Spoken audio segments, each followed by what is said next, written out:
So Anker have invited me up to London to speak at their launch event of the SOLARbank 4 Pro, and they're going to be announcing prices and pre-order dates. I think this is, I don't really know for sure, but this is my my suspicion.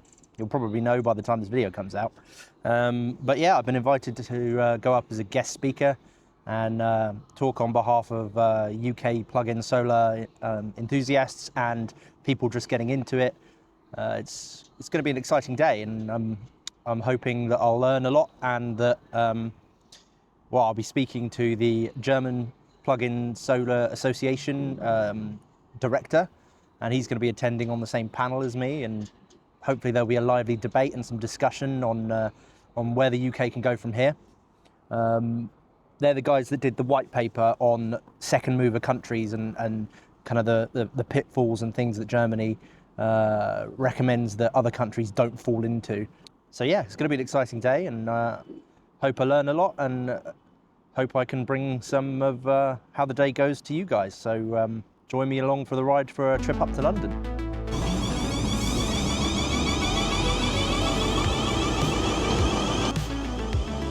So I made it to London. Conference is going to be going on in the building just behind me, over there, in the OCTO building. Let's go speak to Anker, shall we?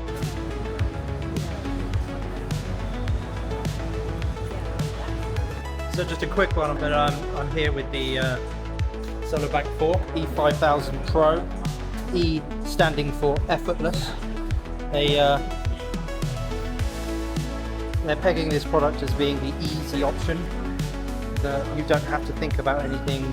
Simple design, simple plug-in solar system. By the look of the specs, it's a really impressive looking piece of kit. I'm looking forward to testing it. Hint, hint, Anker, hint, hint. Do you take the seat anywhere? Just need to do back rows.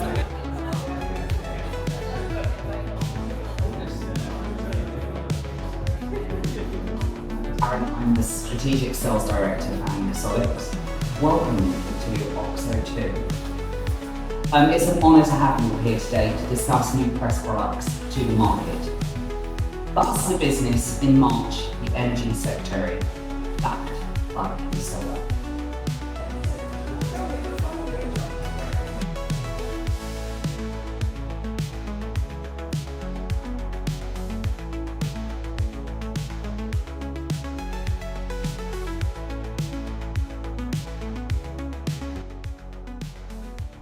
So, fast forward, I'm actually now back from the event. I'm actually back from a number of events. So I'm just going to give a little summary of what the rest of the video is going to be about, and my thoughts on the event, the Anker event, my thoughts on what they showed off, the SOLARbank 4. Discuss the prices. Big question that everyone wants to know is, what is it going to cost?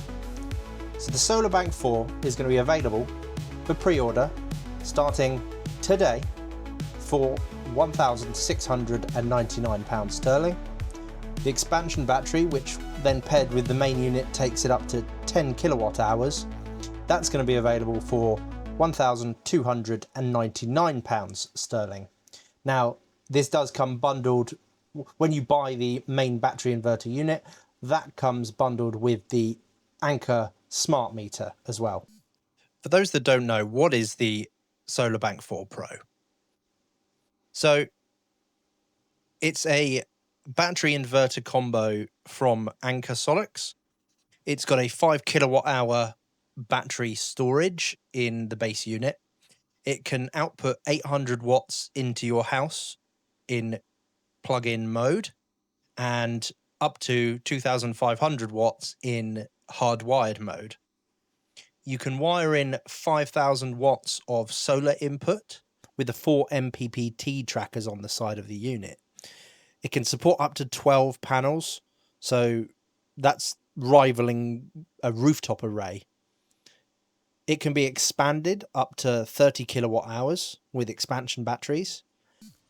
If you want the system to match your home load, you're going to need a smart meter, and that leads on nicely to the smart meter, because the smart meter is a single phase unit, and it's the smart meter Gen 2.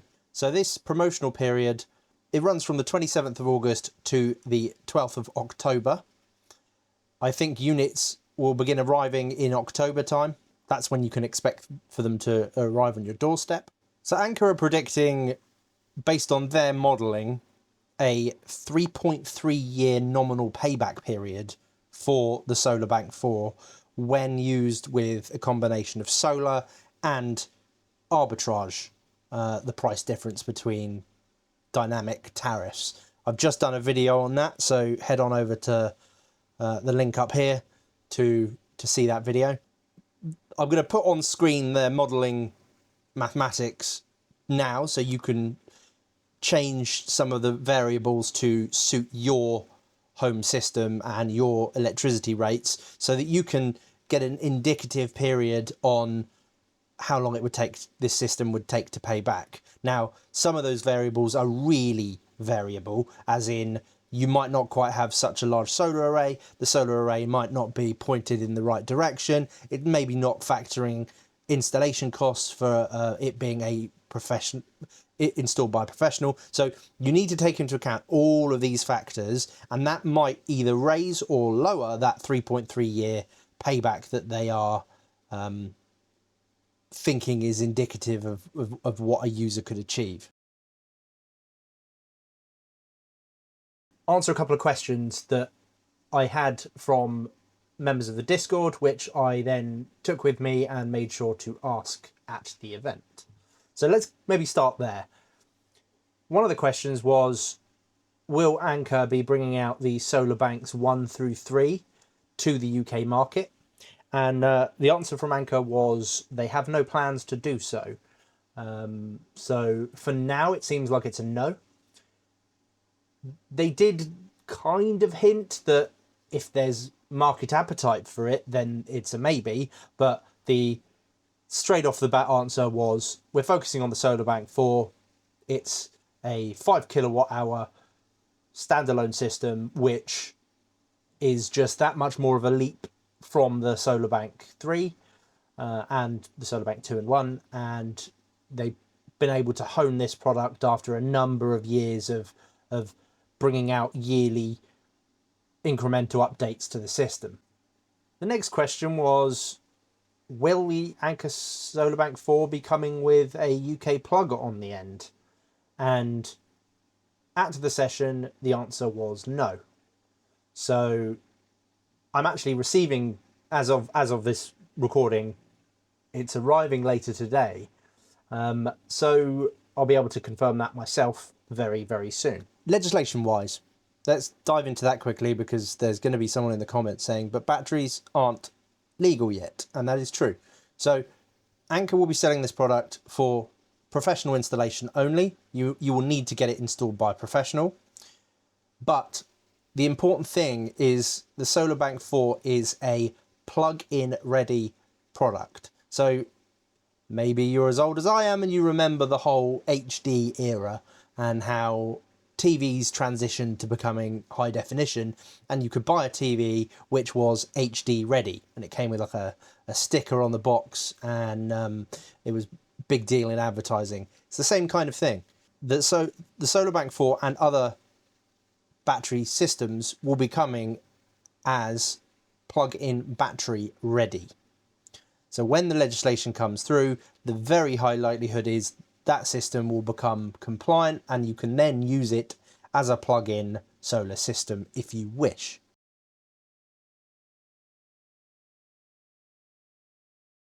It was a great time. I had a really good time. I'm really pleased. It's actually my first speaking engagement event that I've been invited to, and Anker had me on the panel for the Q&A session, and we had a bit of a back and forth with the other panelists, and it was a great time. I really enjoyed it. Big thanks to Michelle for inviting me. She's been great.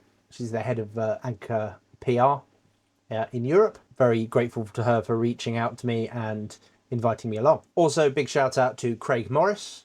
He was at the event, and one of my co-panelists. Craig and I have had back and forth for a number of months now, and he's asked me a number of questions on UK market and how it differs from Germany, the difference between UK household circuits and German circuits, so that he can understand the lay of the land and the way that the country's essentially set up, ready for plug-in solar.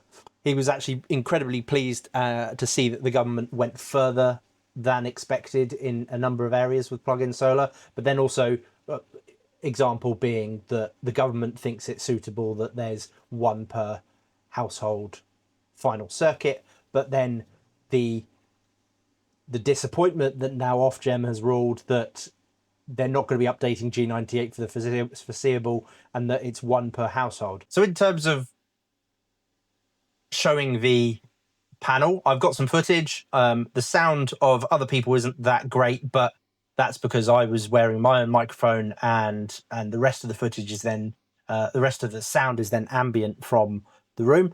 But it is suitable enough that I'm going to cut a few clips and show some of the questions I was asked and what my answers were to them.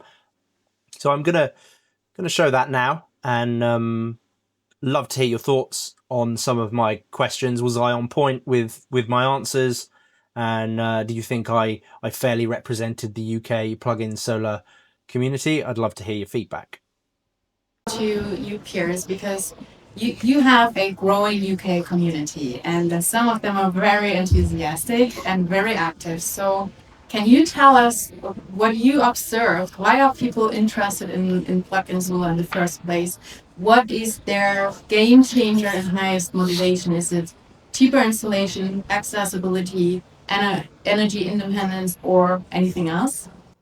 Yeah, so Craig touched on the crises being the driving force. We've had the exact same thing with the Iran war, and around March time, the inklings of the fact that this was going to be pushed forward further and quickly started to happen. I think fundamentally, products like what Anker are imminently about to launch speak to the UK as culture, because we're very self-sufficient, self-reliant. It's a deep-rooted DIY bootstrap kind of culture. And to be honest, I think it's been that way for about 80 years, maybe longer. But people really like, man in their shed speaks to that kind of person, but it speaks to an everyman, really. That's exactly what I've found from speaking with people. Of course, it's anecdotal, but I'm speaking to people all the time. People that never had an interest in having a full solar array system, or possibly couldn't have one. These systems speak to them, and I think it leaves a real gap in the market. I think there's a real gap in the market that you're potentially going to be filling. I think twofold. You said accessibility, and I think price is part of it. These systems fundamentally are orders of magnitude cheaper, and part of that is through the fact you don't have to have scaffolding to have an installation put on your roof. So I think that's part of it as well. So a lot has shifted. We come from access that creates adoption. We come to generating electricity, but then actually the expectations are growing, and I want to move a little bit ahead talking about regulation, because regulation, we already touched it, opens the door, but consumers still need to be able to walk through that door. So Piers, maybe that first question is to you. You recently documented how difficult even a relatively simple question around notification can become. Maybe you can very quickly summarize that example for us. For a very ordinary consumer, what does it tell us about the difference between making a product legal and making the process genuinely easy to understand for consumers? Yeah, so maybe anyone younger than me might not get this, but it feels like a John Wayne movie. It's a Wild West. Keeping up with it over the last few months has been wild. But yes, it's a bit of a very, very rapidly evolving landscape. This specific example was a reader reached out on my Discord channel for the website and sent me an email or sent me a message and said, I've just contacted my my DNO, the district network operator. We're a G98 notification for my plug-in solar system. Now, a bit of a grey area. You can not tell your DNO that you've got plug-in solar, and they don't tend to ask the question how you've installed it. This DNO, I think it was UK Power Networks that does London and a couple of other regions around London, wrote back saying, you don't need to do this for plug-in solar. Wild, because other DNOs definitely don't say that. So I've reached out to that DNO and want to get some clarification on that. But that was new to me. So if that's happening to people that are trying to get into plug-in solar, and okay, yes, officially the date hasn't been reached yet, but if people are doing that and that's what they're getting, different messages from different people, I don't know how anyone can be expected to follow along. Partly what my website is designed to do is kind of fill that gap. It sends already, the confusion of the consumer. And then reaching out to you because he also felt probably a little bit left alone. Like, what should I do now? I already reached out to official sources. So what does the UK need to get right that consumers feel more confident rather than confused? Are there also any expectation, not only from this case, but also from any community feedback that you get? Yeah, so two of the main ones is the unsurety on what official kit means. The specification, the product specification outlined that it needed to be panels, microinverter, installation, brackets, all of that as one big kit.